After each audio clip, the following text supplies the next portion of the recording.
Floor's done. Nice clean finish edge there.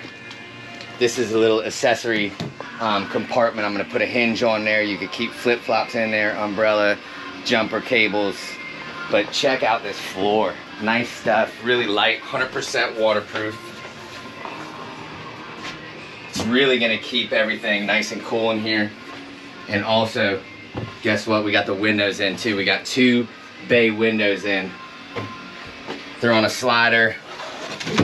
Open your window up, you got the screen. That'll pair nicely with our Max Air Fan Deluxe. But it just opened it up, it brought some light in here.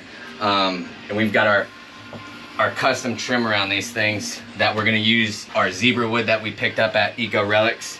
So guys, follow along. We're getting into some cool stuff now. It's really getting, it's getting fun. So